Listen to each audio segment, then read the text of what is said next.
All right, let's start with the four great vows. Join palms and bow.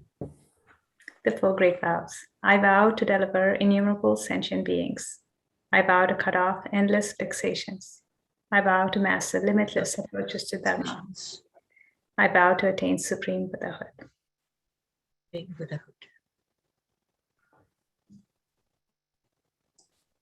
Welcome. So today I'm going to talk about compassion. So I've mentioned it a few times, but in April, May of this year, I had a pretty powerful experience of sitting with Guanyin Pusa, of being with suffering, with compassion. That just softened my practice, and it made my practice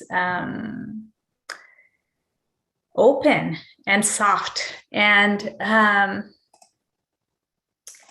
I've been exploring that. It's like a vein of gold. I've been exploring that vein of gold, tapping into it. And today is a further exploration that I want to share with you. So what is this compassion? Compassion is so central to Chan. So compassion is how we, how we can measure our practice, if you will, because compassion is how our practice flowers and manifests when we relate to others and to ourselves. So wisdom flowers as compassion when we relate with others and with ourselves. So what is this compassion?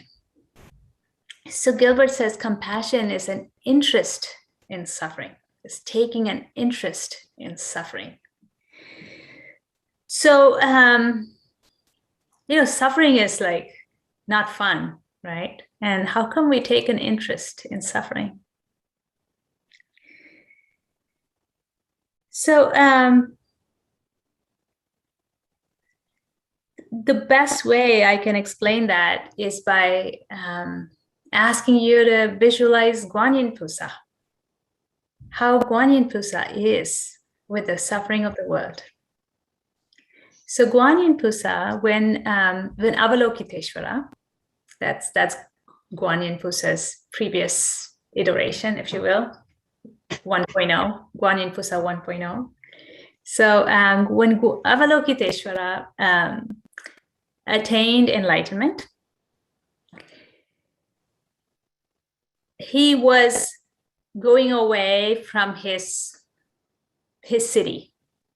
As he was walking away, he could hear the cries of the people who were suffering that he was leaving behind. And he could not just move on without these people. He could not just leave everybody behind. He could not just choose enlightenment, just for himself. So he turned back. So, and in his name, Avalokiteshvara means hearer of the cries of the world. So he turns towards suffering. So that, and Avalokiteshvara Guanyin is the bodhisattva of compassion. So turning towards suffering, taking an interest in suffering is the very definition of compassion itself. That's exactly what Guanyin Pusa chose to do. He chose to turn towards suffering. So how come, right? How come? What is this? Why would we choose to do this? Now, when we think of awakening, we may have preconceptions. We may have, of course, nirvana is freedom from suffering, right? It's freedom from suffering. However, the Buddha mind is not cold stone dead wood, right? It's not cold stone dead wood, and that definition invites the story of a monk who was practicing. There was an old lady. She had, a monk approached her and said, "Hey, I need a place to practice." She said, "Okay, I've got a hut in my property. You can practice there. I'll give you food." She supported him. And, months, years go by, and she decides to test this monk's practice. She sends her beautiful, beautiful daughter, and asks her to go and hug the monk. So the daughter goes and hugs the monk, and the monk says, "I'm cold stone and, dead wood, I'm not, affected by all this." So, when the old lady comes to know that this is how the monk reacted, she sets fire to that hut and drives the monk out because she finds his practice lacking. Now, there are many ways to interpret the story. But what was lacking in that monk? In that monk's response, what was lacking? Would anybody want to, throw their 2 cents in? What was going on? Why did the lady find the monk's practice so lacking?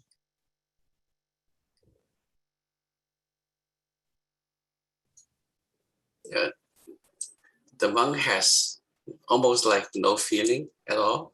Mm-hmm. Doesn't care. Yeah. Why is the daughter or the little girl hugging? Is she in pain, in fear, in what happened? That doesn't even bother to ask. Mm-hmm.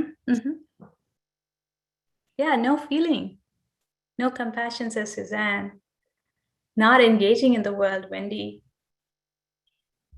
So, so what was missing was responsiveness, right? I mean, there was no response. There was no, that's, I'm just paraphrasing what you just said, but there's no response. There's no responsiveness. So responsiveness is it's if you're setting up shop, responsiveness is putting that welcome mat, opening your door, and putting the sign, "I'm open for business."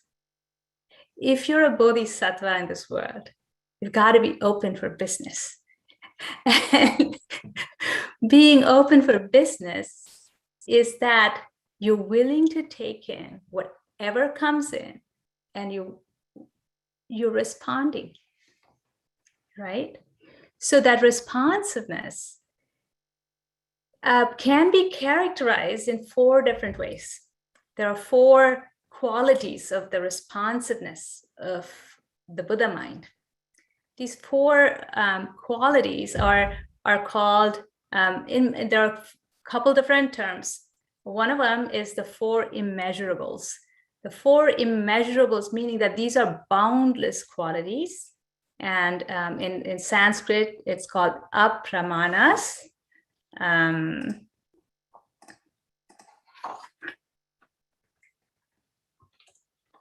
So that means boundless, the 4 immeasurables. And the 4 immeasurables are compassion is one of the 4 immeasurables. And compassion is the response to the suffering of others. So compassion is a response to the suffering of others. And compassion is also the wish to end the suffering of others. So this compassion is not just like, oh, somebody's suffering and then there's a response. This response is vast, is boundless. It is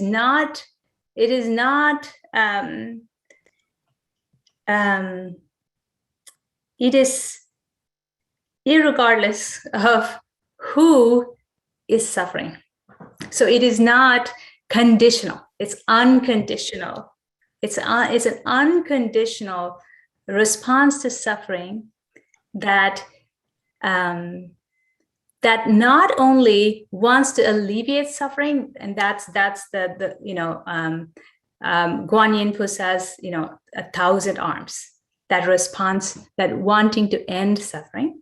So it's a response to suffering, it's wishing for the end of suffering, but it's also the faith in the Buddha nature of the person who's suffering. So it is that ultimate complete confidence in the Buddha nature of the person who's suffering, so that there's complete faith that there's an end to suffering.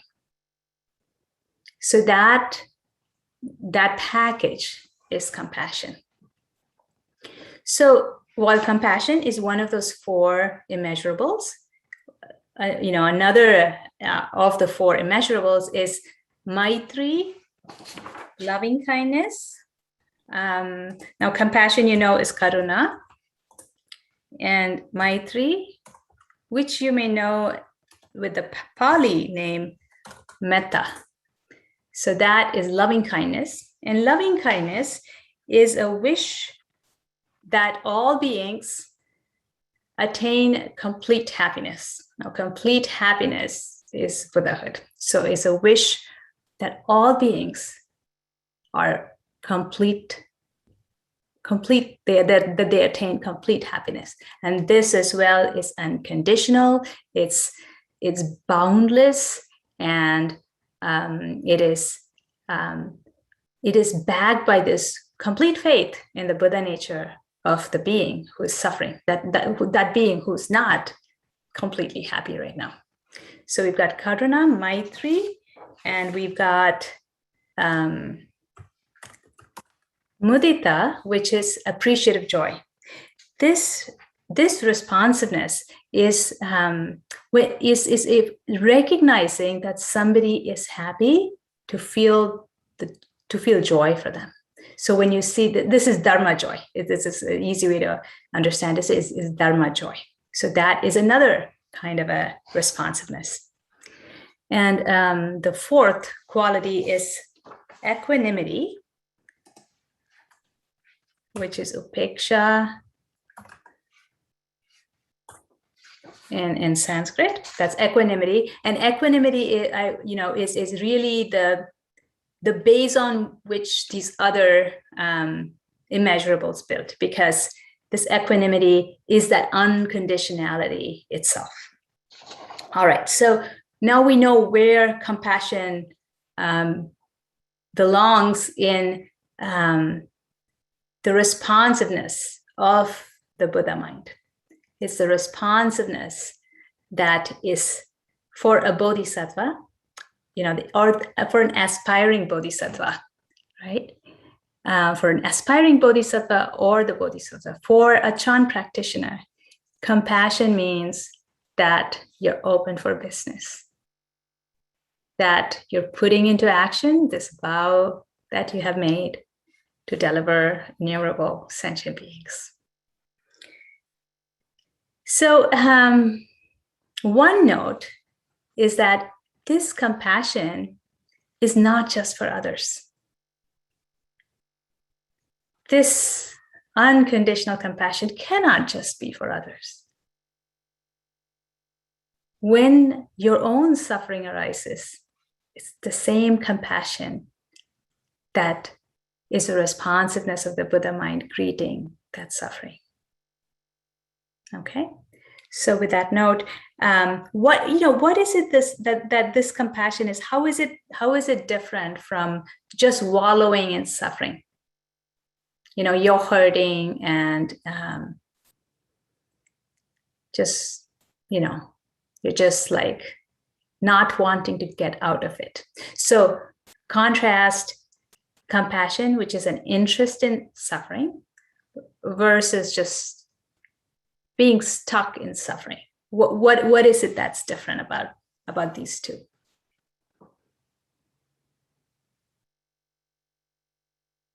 Anybody?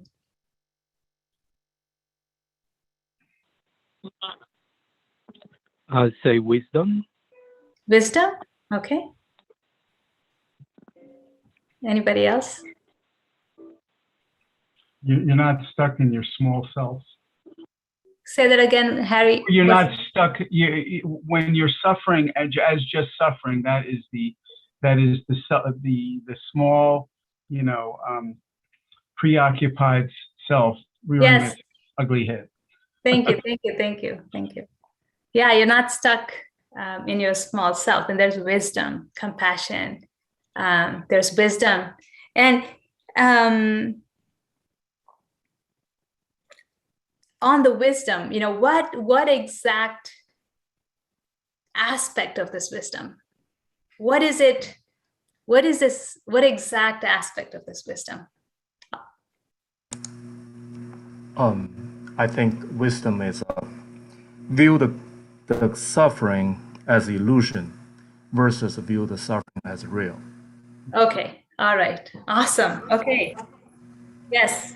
View that suffering is an illusion. That's wonderful. Thank you. Thank you, Vaishang. All right. Yes. And Shifu used to say, wisdom has no vexation, compassion has no enemies. So the idea of an enemy is an illusion.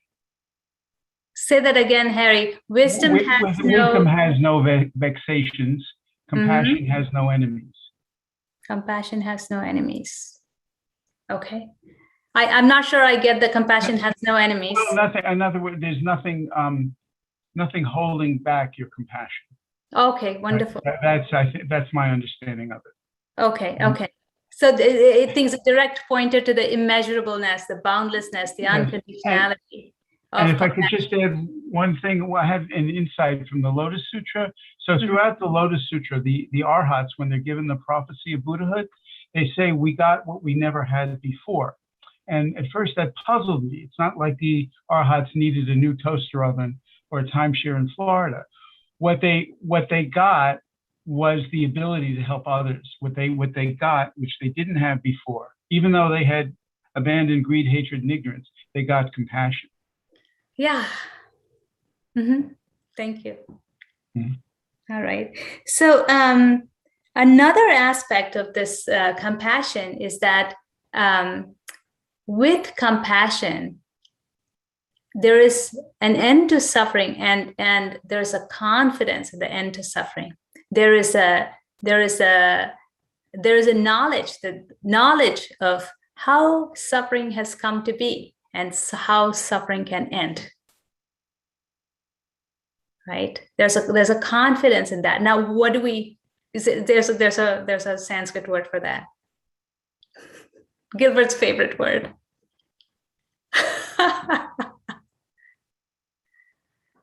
No takers? I can never pronounce that word. I call it a long word. Okay. So it's pratitya samutpada. So that causes and conditions never fail, that causes and conditions are impeccable. So when there's faith in mind, in how mind works, which is pratitya samutpada, then the bodhisattva knows that whatever suffering has come to be by causes and conditions. It's come to be by the impeccability of the way mind works. And with confidence in Buddha nature, that suffering will end also with impeccability, also following causes and conditions. So when the bodhisattva has this confidence that this knowledge, this wisdom of how suffering has come to be and how the ending of suffering is inevitable, then it is possible to host this suffering, to not be stuck with the suffering, with a small self that Harry talked about. So it's possible to not be stuck suffering, to simply host suffering. So we are going to actually do a series of meditations so that we get this taste of this. How can we turn towards suffering? How can we not wallow in suffering, but how can we just host suffering? So that's what we'll be exploring today. And in exploring that, we'll be doing like a few small meditations, exploring a few small techniques that'll help us turn towards suffering, but not wallow in suffering. So it just serendipitously, Esther asked a question, and I found out that one of the sayings that Gilbert often says is, knowing the arising mind is the non-arising mind. So Esther was like, where is this from? So I did a search, and it was actually from the Song of Mind by, I can't pronounce the name right, Neo To Farong. So in the Song of Mind, knowing the arising is the non-arising. Knowing the arising mind is the non-arising mind. So knowing suffering is non-suffering. Now this can be very liberating. Knowing suffering is non-suffering. That's all it takes to know suffering. That is why Avalokiteshvara could turn towards suffering. So that's what we are going to practice in small increments today. Knowing the arising mind is the non-arising mind. Knowing suffering is non-suffering. Okay? And we're going to start with this faith in mind. That's faith in this impeccability of the way mind works.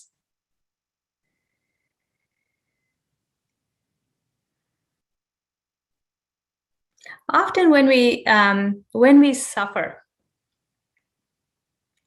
what happens is this: our focus really narrows to this, to this, whatever it is that's bothering us.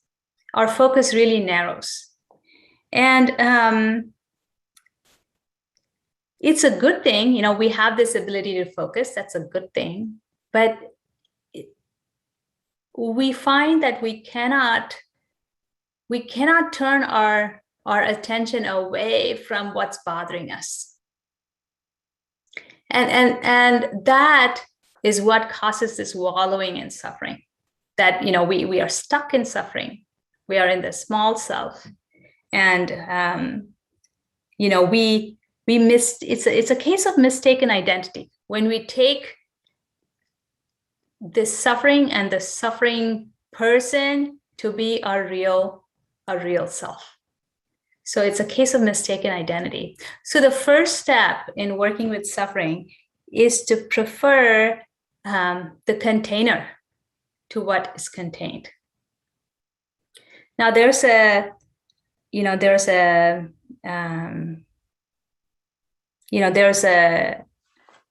nuance to it. There's a real nuance to it. So what happens when you prefer the container to what is contained is that there can be a storm going on.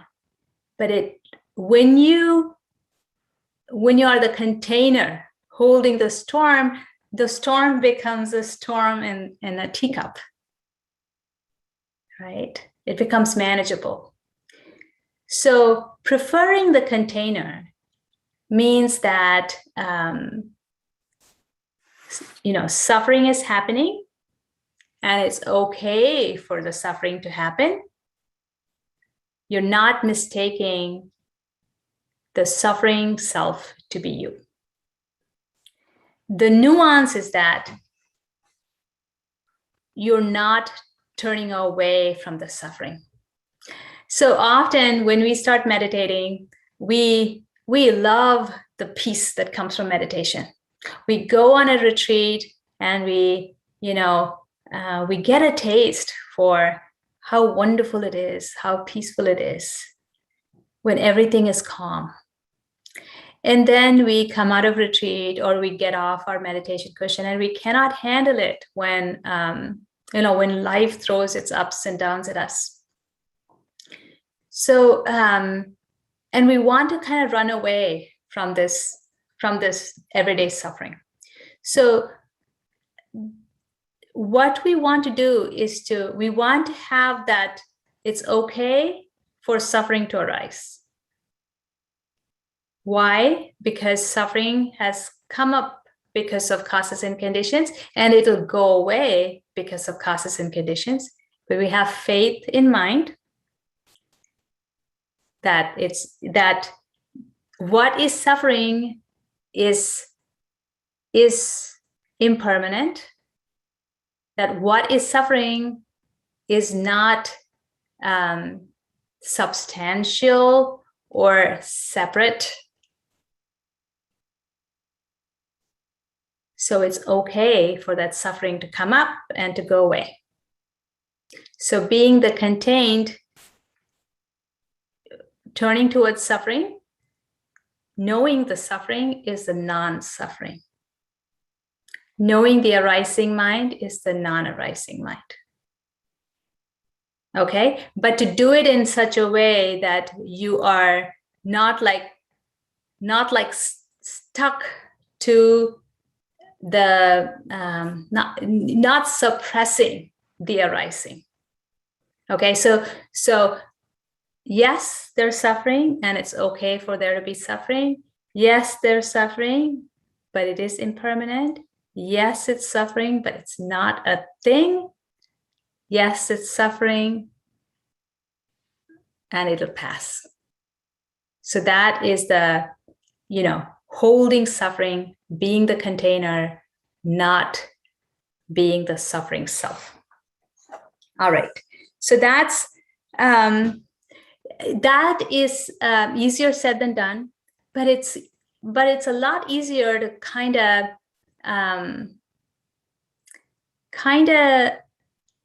learn by example. The example here is a wonderful example here is Guanyin Pusa. Guanyin Pusa listening to the cries of the world with an open, soft, responsive heart mind.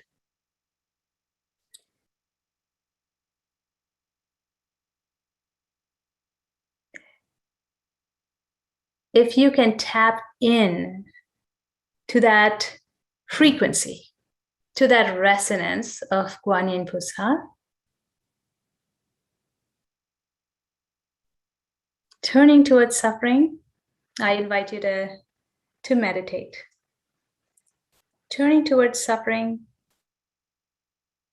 knowing that suffering arises from causes and conditions, with complete confidence, with complete faith in mind, in the Buddha mind, in the Buddha nature of the Buddha mind, that this suffering will pass. That though suffering appears in mind, it is impermanent, always changing.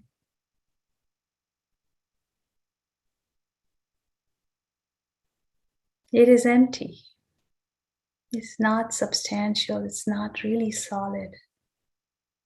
It is not really separate.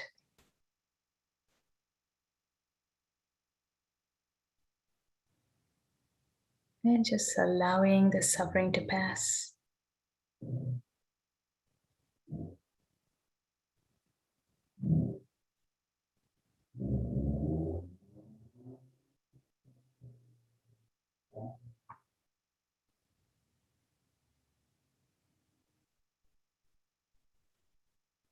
Being the container,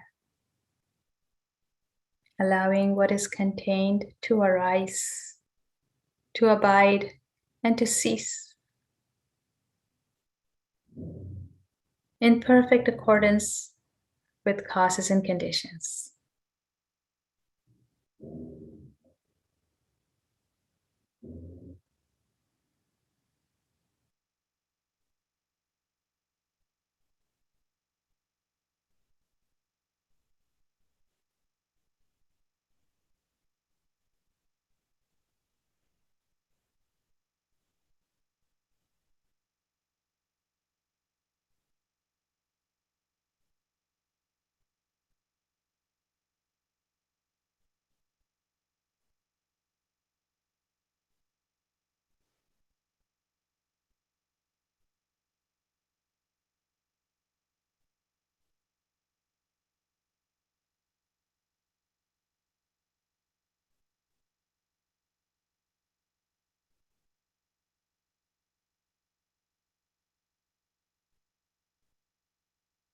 And if there is no suffering,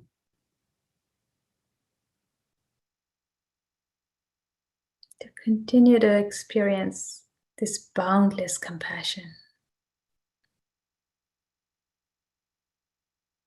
Compassion for suffering of our own,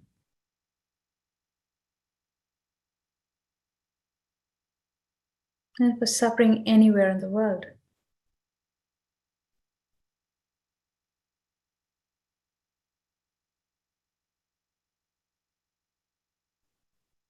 Tapping in to the resonance of Guan Yin Pusa, of Avalokiteshvara. As long as there is someone in the world crying out from suffering,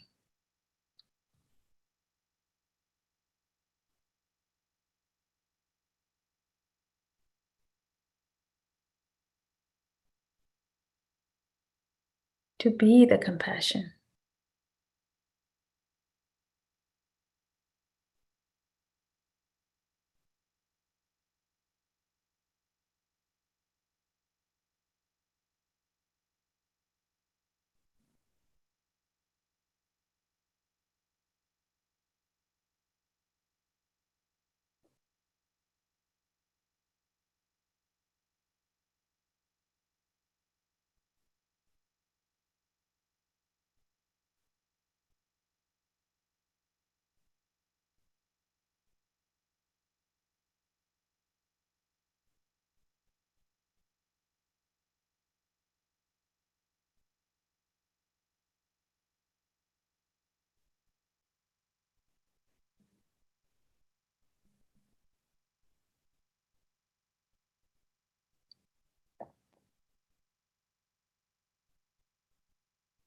Knowing the arising is the non-arising.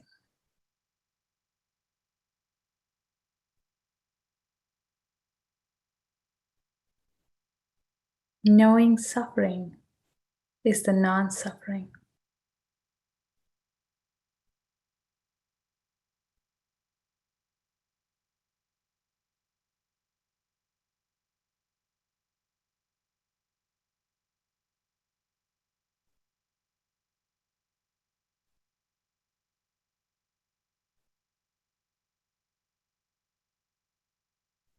Turning towards suffering, knowing it.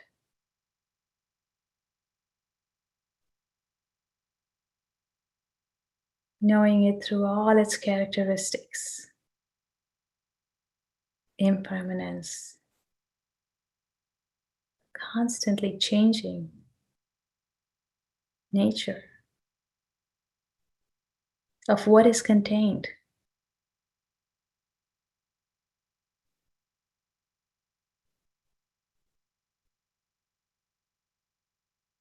And the inseparability of what is contained with everything that's contained, with mind itself.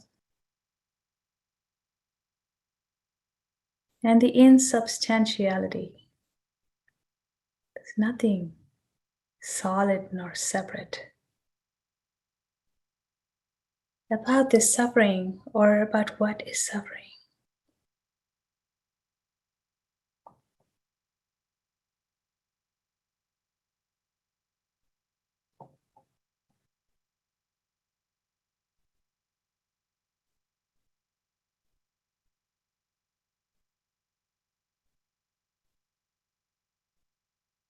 Of complete and utter faith in mind.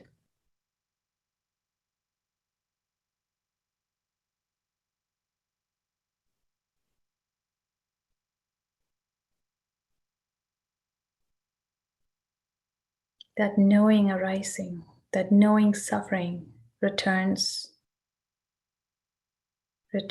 mind to mind.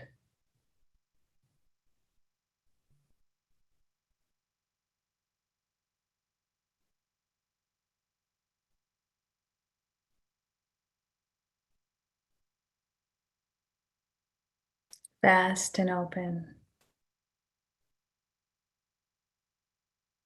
spacious, and responsive.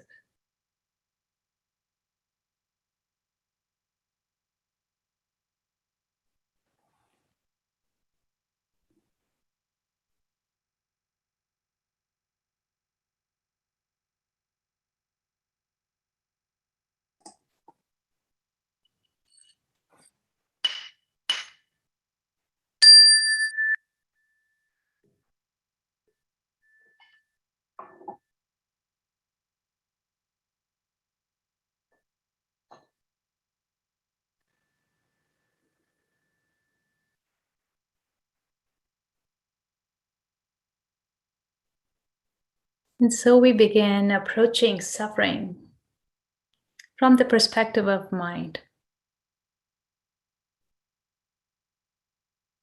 Any comments?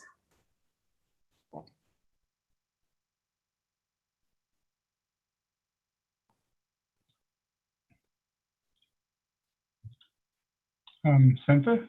Uh-huh. Yes. One comment I had in looking into compassion, I think is a trap that you can look out for, is we often think that compassion is some sort of feeling, which is probably pity. And then if you don't feel what you think you're supposed to feel, you think that you're not compassionate, which is totally wrong view, but it's a trap. Yes, thank you, Harry. Yes. So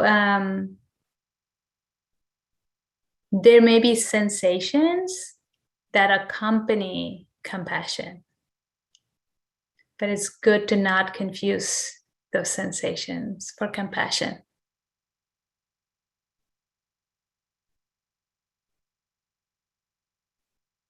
Compassion is an activity. Compassion is, compassion is wisdom in action, but it's also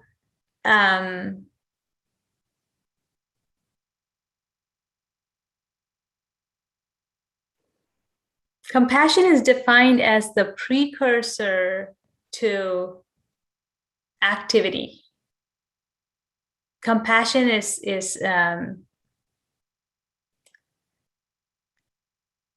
seeing suffering, relating to suffering with wisdom, and it's a readiness to relieve suffering. So compassionate activity arises from compassion. So that's the flowering of wisdom. Yes. Awesome. Yeah. All right. So some more exploration. So so what we did in this past meditation is hosting suffering, knowing suffering, but not being suffering. Okay. And also noticing the characteristics of phenomena, impermanence, insubstantiality, that the emptiness of all phenomena, including a suffering that's arising. So it's interesting that Harry pointed out this. It's not a particular sensation, but I really want to emphasize next how suffering is separate from sensation. So Christoph says, the source of compassion is understanding that there are no boundaries to suffering, as mind is boundless itself. Yes. So just a small tweak there, Christoph. I would say no boundaries to suffering means that it's not like suffering is separate from anything else. It's not suffering is not separate from mind. Is that what was that the intent? in a way, it's the understanding that if there is suffering appearing, it doesn't really matter if we perceive it as ourselves suffer or others. Yes. Yes. So when Avalokiteshvara turns towards suffering, that it is with a realization that if anybody suffers, the work is not done. And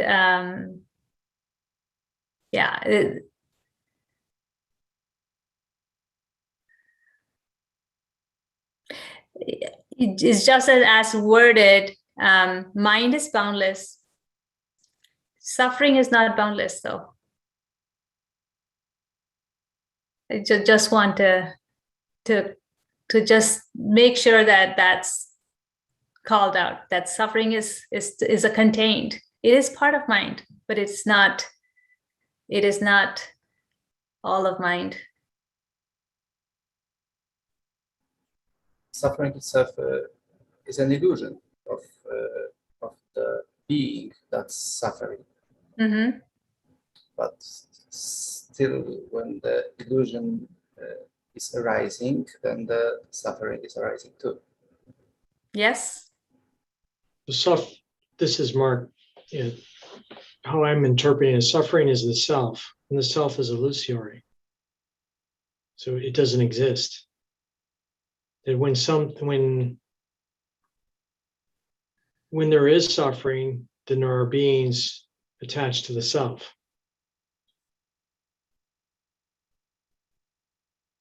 And that suffering is the self, having an attachment to the self.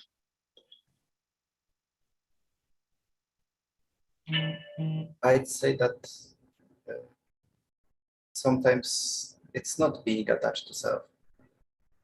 Suffering comes from not being attached to self too. It's not pushing the suffering away too. So the suffering of pushing away suffering is more subtle suffering. But suffering of all kinds comes from this mistaken identity. The mistaken identity that we call self, but it's easier to not make an enemy out of self. Practice goes a lot smoother if you don't make self out to be a boogeyman. So it's good to have practice compassion even towards the arising of self. Okay. Wendy says to me, compassion can be just seeing, feeling whatever space another is in. Compassion is also seeing the joy of not just suffering. The practitioner then sees or takes action. Can be by sending merits or setting up someone in a mansion. Each situation is unique. So compassion results in compassionate activity, but it is just it's the wisdom of seeing the wide vision of seeing the cost of suffering and the arising of suffering, and having faith that there's an end to suffering. Robert, awareness is essential in compassion while with an interest. And Louis says the Buddha taught that there is suffering and then there's an end to suffering. In the Dharma Sutra, he said that's all he taught. Wonderful. All right. So I did want to make this distinction between suffering, which is the Sanskrit word for that is dukkha.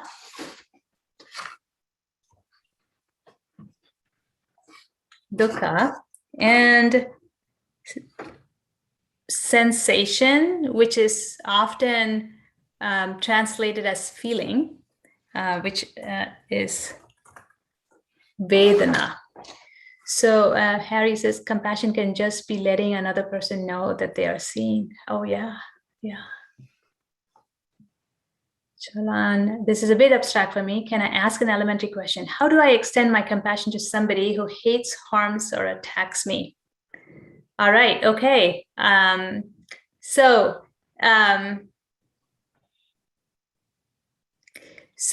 the first place to start, thank you for this very practical question. I really appreciate that. The first place to start is with self-compassion. If you're feeling attacked, if you're feeling harmed, the best place to start is to start with self-compassion. And self-compassion there would be to say, to recognize that I am suffering. And to know that this suffering has come to be because of causes and conditions. It's natural for suffering to arise, and to have faith that suffering will end, and to host that suffering.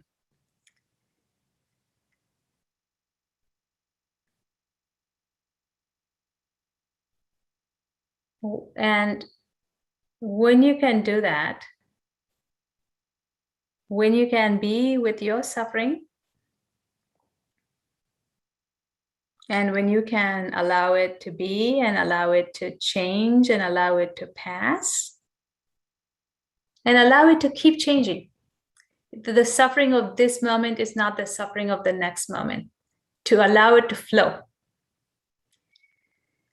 When that happens, when you see through the suffering, to the insubstantiality of the suffering, to the impermanence of the suffering, then it may still be unpleasant, but it is just an unpleasant sensation, which was kind of where I was going. We'll actually do a meditation that goes into that a little bit more.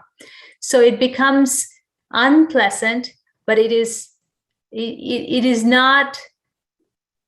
It remains flowing. It is not stuck.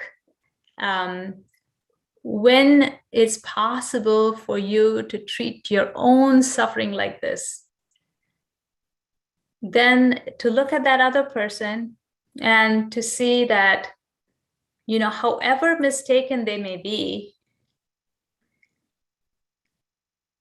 their action, right? Their action has come to be because of causes and conditions. They were, like all beings, they were looking for happiness. Like all beings, they did not want to suffer. And they may not have been very wise about how they went about pursuing their happiness. They may not have been very wise about how they went about getting out of their suffering.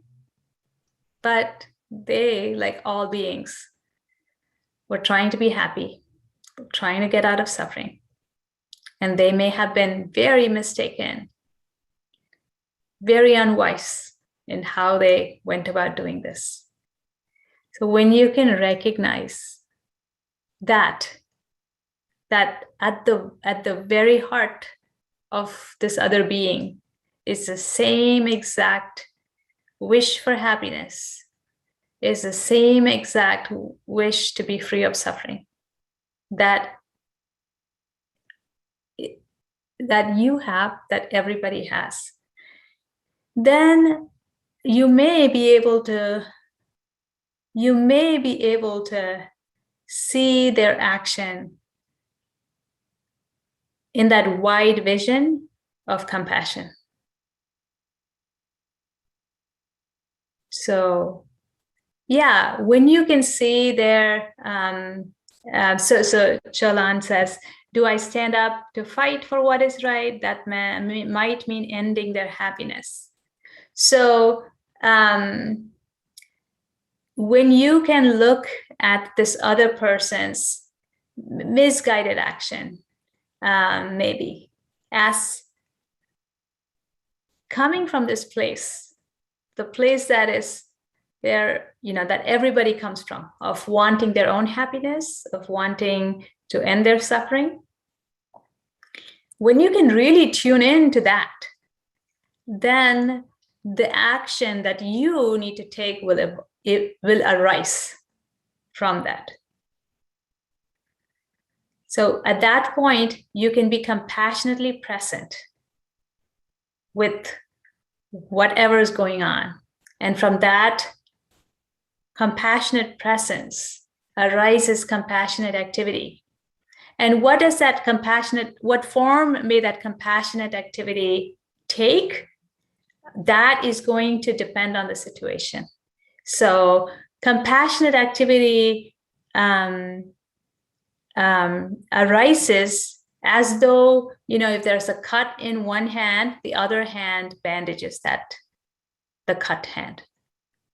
So it happens very naturally.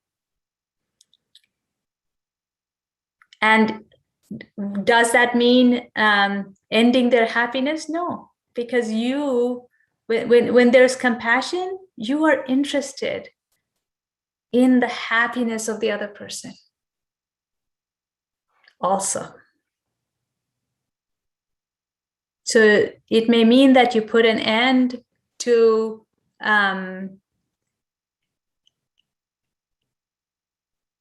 or you may try to curtail the unwise action that is not leading to the happiness of that person as well. Okay, because with wisdom, your perspective on their happiness is going to be vast and much bigger than their own perspective of their happiness. So with that perspective, with that faith in mind, compassionate activity arises that would match the situation. So faith in mind means having faith that compassionate activity will arise in an appropriate way. All right. So Vedana is sensation. We're going to explore that in just a little bit. Wendy?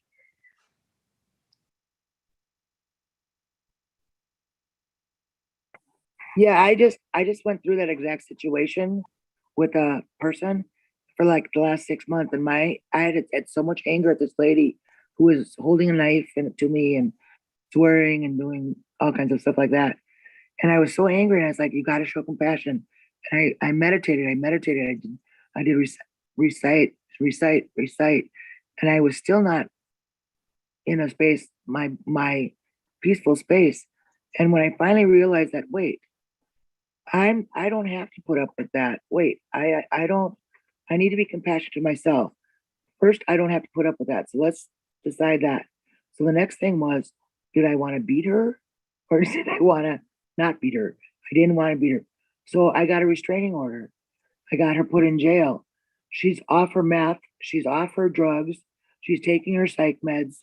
She's being cared for with 3 meals and a thing. Her diabetes is under control because I put her in jail. Even though that sounds like a harsh thing to do, instead of hurting her, I had to do that first thing of finding the compassion for myself of, I'm not going to allow this. Mm-hmm. And not allowing it didn't mean, it meant, yeah, I mean, it came to mind. It was like, you're going to use a knife on me? Do I need to use a knife on you? And that thought just scared the crap out of me. And so I says, no, that's not a loving and compassionate thing to do. So what can you stop this? Stop. And the compassionate thing to do was have her arrested. And is to prevent her from causing more harm to herself also and others too. And but the causes and conditions. The conditions were she's no drugs, no meth. She's getting her psych meds. She's diabetes is under control. She's actually healthier now. So that was something I didn't see. Thank you, Wendy.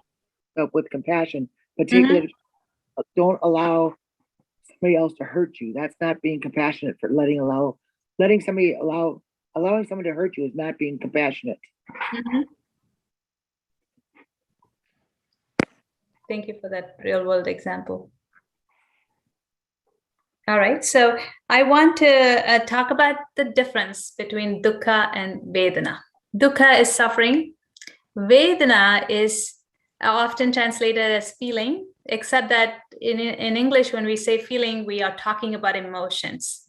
Vedana here is one of the 5 skandhas, and it's also part of the wheel of becoming, the 12 nidanas, which is the 12 step-by-step way in which samsara continues. It's the first teaching of the Buddha, and the 12 steps are the concrete ways in which dependent origination or pratitya samutpada work. So in this 12-step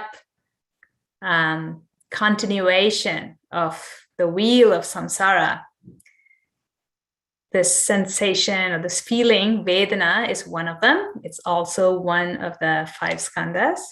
So Vedana is simply what happens when something, when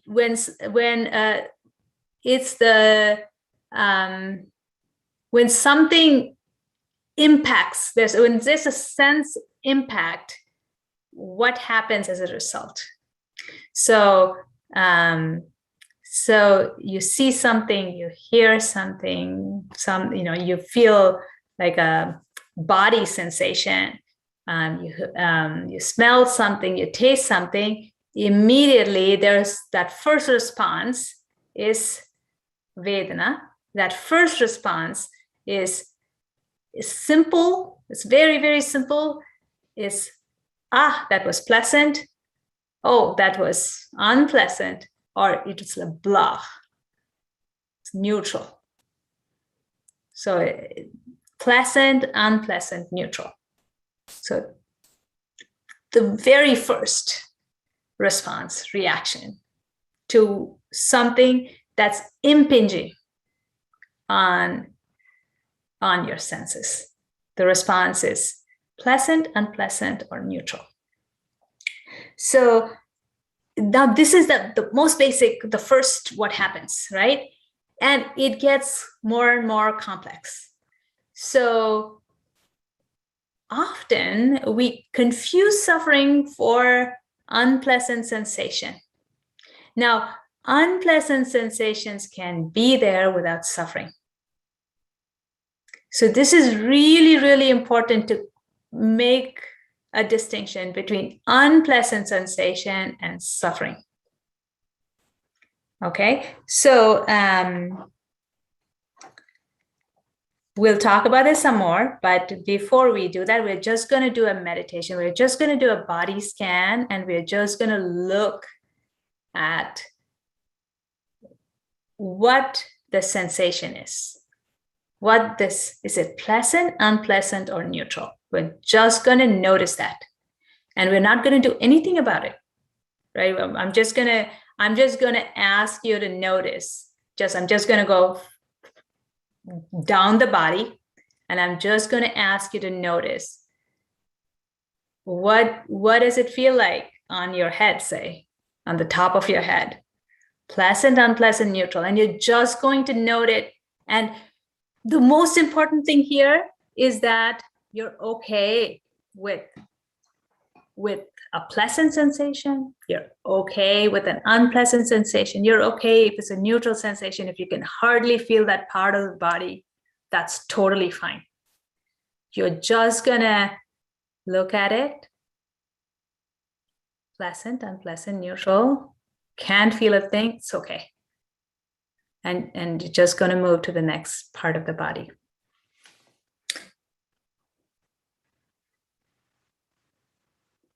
All right, so we'll start with the crown of your head. Just noting, are there any pleasant sensations? Unpleasant sensations? Neutral sensations?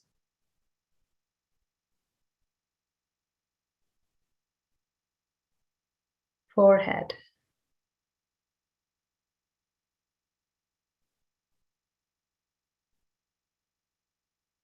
And it's okay if you cannot even name it as pleasant, unpleasant, or neutral. Just noting the sensation there.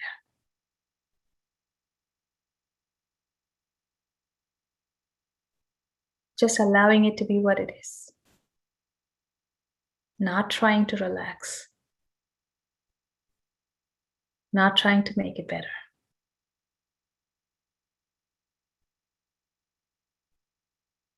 Your left temple.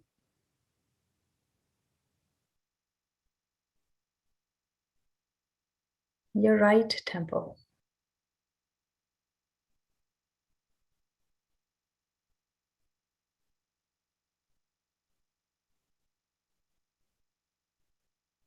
The back of your head.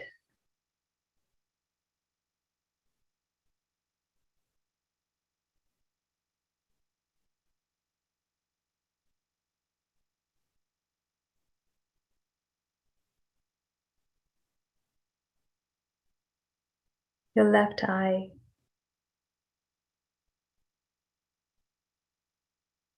And your right eye.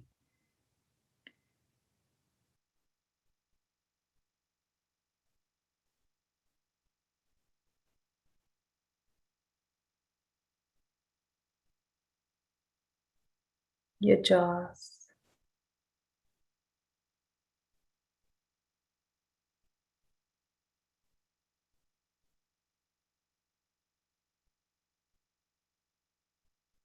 Your whole head.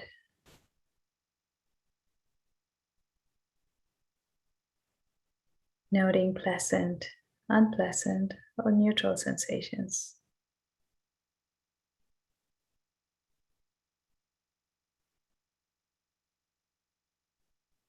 Your neck.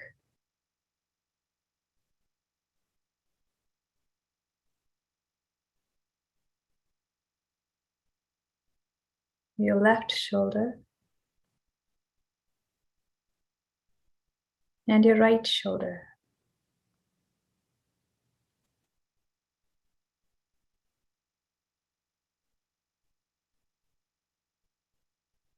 Your chest.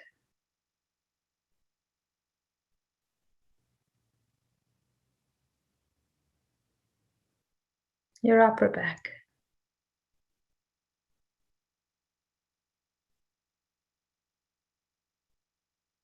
Your abdomen.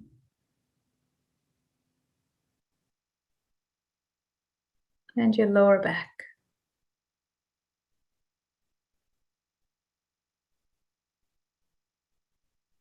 Your pelvic bowl.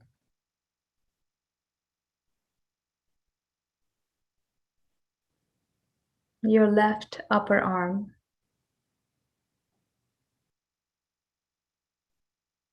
Your right upper arm.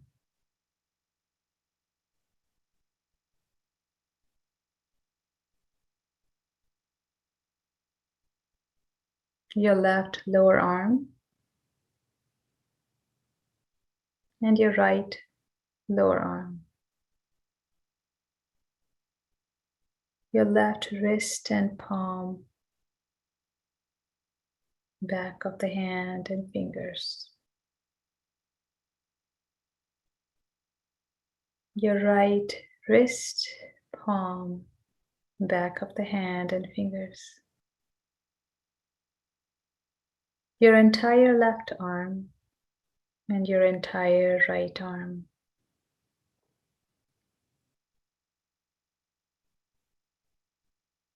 Your left hip, your right hip.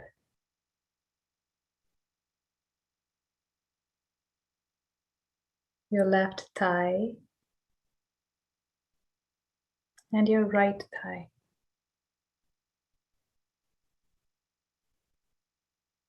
Your left lower leg and your right lower leg.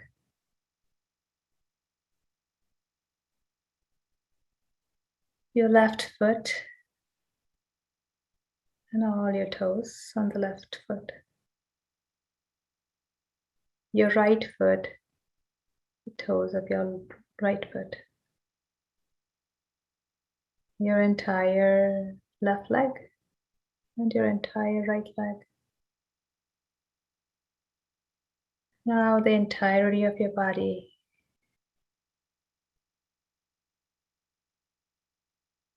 Pleasant, unpleasant, neutral.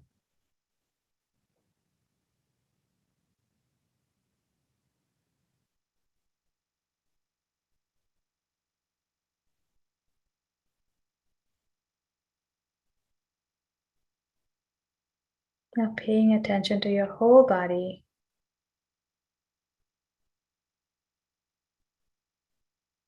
Is there any particular place that there is an unpleasant sensation?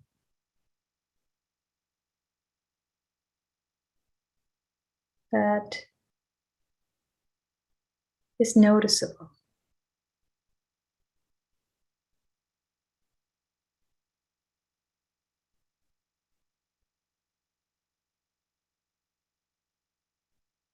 Can you just stay with that unpleasant sensation, noticing the unpleasant sensation and allowing it to be?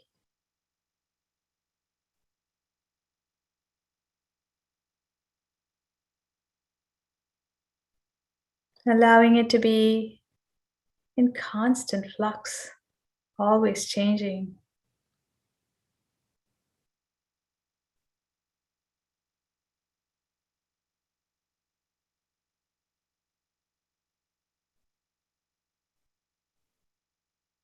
Allowing it to be as intense or as light as it is.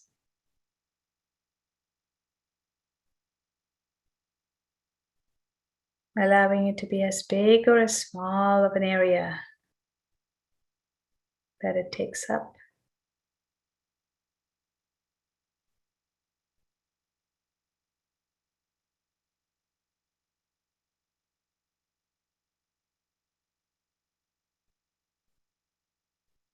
Noticing that no matter how big it is,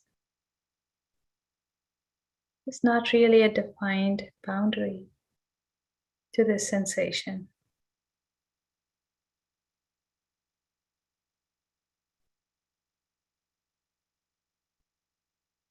And no matter how intense the sensation is,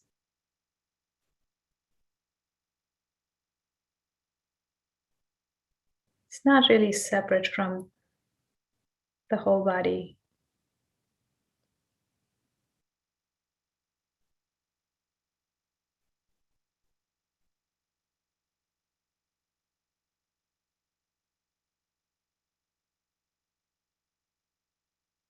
And returning attention to the whole body.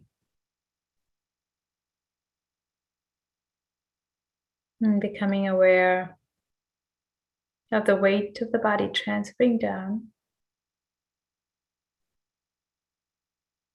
of the air touching the body.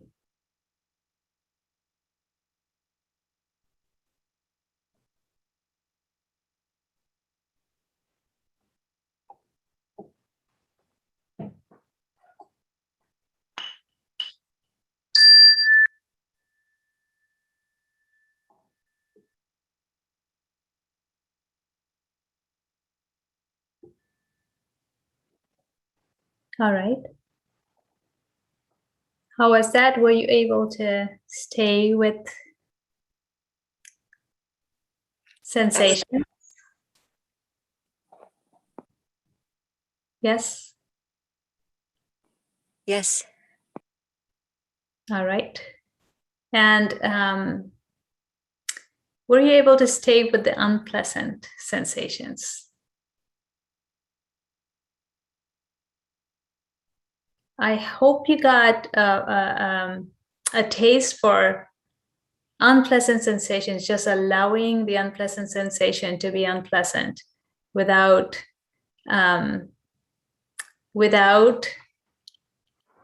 making it into suffering, which is kind of the next few steps of the wheel of becoming. We'll talk about that. But allowing the unpleasant sensation to be unpleasant, to be able to see the impermanence and the emptiness is a big word, but it's easy to break it down into saying that it's inseparability and the insubstantiality of this unpleasant sensation, to be able to see that, to allow the unpleasant sensation to just be an unpleasant sensation, to not make a bigger deal out of it. That is a really big skill.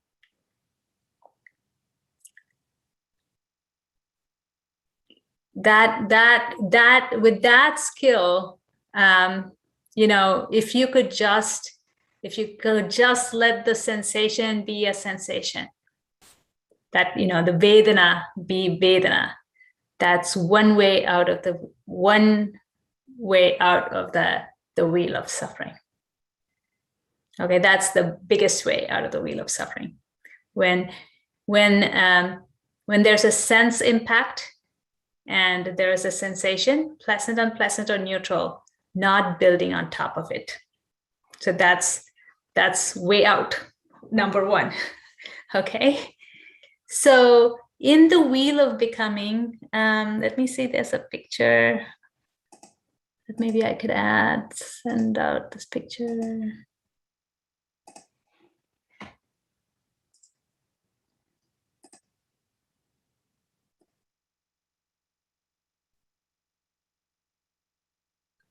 It.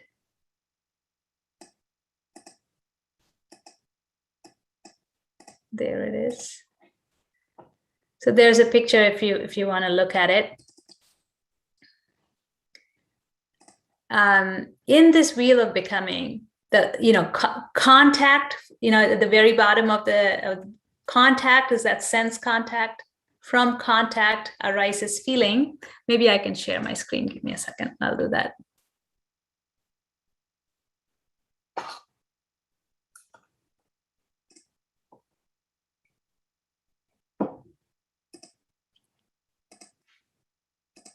Okay, so this is a wheel of becoming, and you see down here there's contact. This is a sense contact. From sense contact arises feeling. This is a pleasant, unpleasant, and neutral. Now, if you could just stop with feeling, that's a way out of the wheel of becoming. Okay, and from this point onwards, it gets more complex. So we get into craving and grasping, and that would be our next little exploration. But the easiest way out is after feeling, when you can let the seen be the seen. You can let the heard be the heard.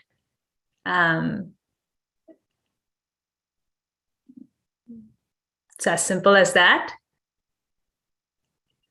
If you can let the unpleasant sensation be the unpleasant sensation. If you can let the pleasant sensation just be a pleasant sensation. And if you can let the neutral be the neutral without saying, oh, I want more stimulation, right? Then that's a way out of suffering. This wheel of samsara, if you could think of it as a wheel of suffering, it's a way out. So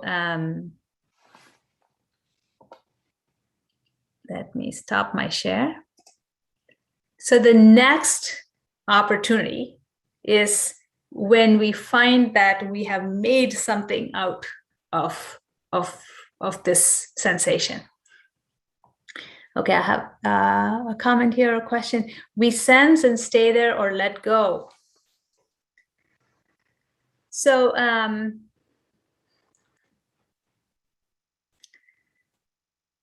we allow. So the let go. So we allow what is arising to arise and what is passing to pass. So you can think of that as let go, but let go sometimes, with the way we use let go, it feels like there's a lot of work going on, that everything that comes up has to be discarded. So there's a little bit of a,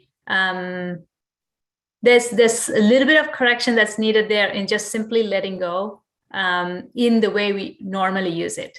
So there's no staying there, there's no letting go, there's just allowing what arises to arise, what abides, meaning that it's like seemingly there, though it's never there without changing, to abide, and what is ceasing, what is ceasing to cease. So that's, how is that landing for you, Shalan?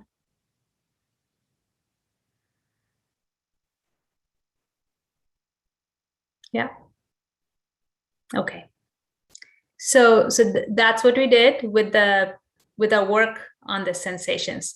Especially important is the unpleasant, because that's when we get into all kinds of trouble. We also get into all kinds of trouble with the pleasant. So what happens in the next step in the wheel of becoming is craving. Okay.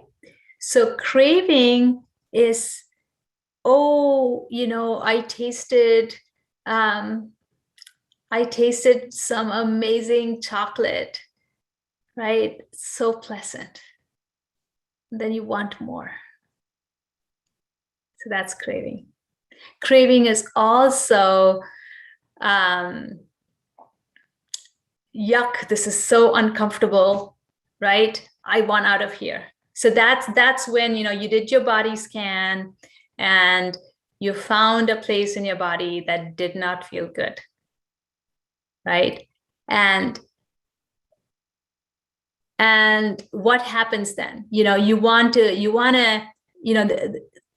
two things can happen. One, you want to wallow in the suffering, or you want to reject the suffering. So if you want to reject the suffering, and you kind of want to numb yourself. You want to make it as though that never happened, that is not there, and you pretty much you want to wall off the unpleasant. So basically you want to blank out something that's already there. You want to create ignorance out of that. Instead of knowing suffering, you want to unknow that suffering. So you're creating ignorance by wanting to unknow suffering. So that is also craving. That's the pushing away. So there is the craving that is like, oh, I want to get it. I want to get more of it. It's so pleasant, so good, right? That's the one, that's like the reaching out. And then there is the repelling, the pushing away. And then there's the blanking out. The blanking out is often happens with a neutral, where like, okay, nothing's happening. I want to zone out, right? So that's the blanking out. So to recognize all of these three movements, these are movements. So the first thing we did was we just noticed pleasant, unpleasant, and neutral, right? And then we, especially with the unpleasant, we learn to stay with it, right? We learn to just allow it to arise, to cease, and to pass, to notice its impermanence, the flow, and to notice that it's insubstantial, meaning it's not as solid, it's not separate, it's not so solid, it's not a thing, right? So we notice those characteristics. So now, we are recognizing that often by the time we notice something, right, we didn't notice it. We didn't know until after suffering has really set in. Okay. And that second, the second step, that we could actually do something about is the craving. After feeling comes craving. After feeling or after sensation comes craving. And the craving is the movement towards, the movement away from, or the denying movement, that is the blanking out. So that's craving. So that's another exit, if you will. If you can notice craving, you can just allow the craving to arise, abide, and cease. You can allow that movement to like, I'm so drawn to this. Or, oh my gosh, I just want to repel this. I want to just push it away. Or I want to just blank out. So to notice that craving is another way out, because what comes after craving is that you actually engage in action, meaning that you reach for that next bar of chocolate, or you push away something that is unpleasant, and or you blank out. So when it goes from craving to that next step, which is called grasping or clinging, at that point, karma is set into motion that leads to the next cycle of it leads to the next instance of self, if you will. Think of it like that. So this is the second opportunity, but really it is the last best opportunity, if you will, to put a break on this cycle of suffering. So towards that end, we'll just do a little short meditation. I know we are getting to that 8 p.m. Time, but we'll do a very short meditation where we are going to notice. This time we're not going to meditate on the body. We're just gonna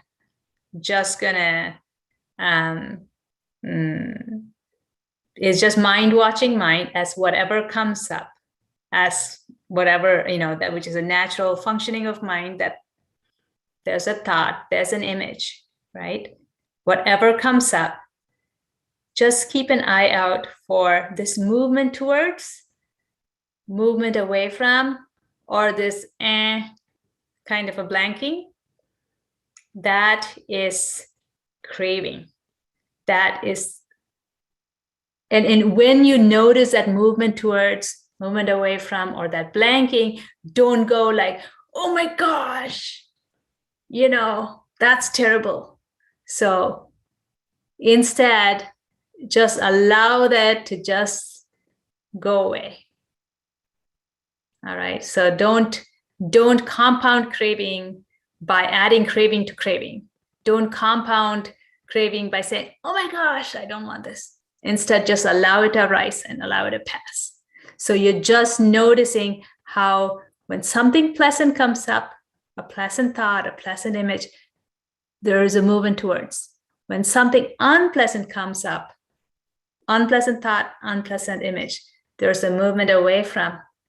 And when nothing interesting is happening, there's like a blanking. That's very hard to notice, but see if you can for 5 minutes.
All right. I hope you picked up some skills to know suffering and to have faith in mind.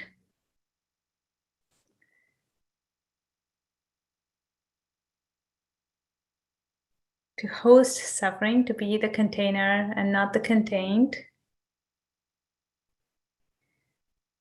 To recognize impermanence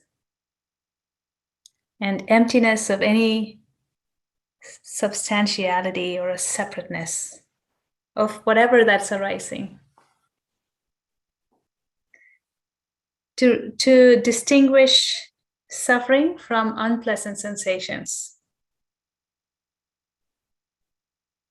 To notice craving, to allow suffering to arise, abide, and cease.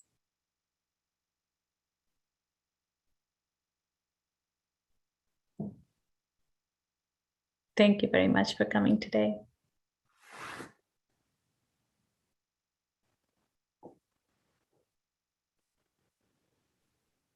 Thank you, Sentha. Thank you, Letty. Thank you, Sentha. That was very helpful. Thank you. Great. Thank you, Sentha. Thank you, Sentha. Thank you.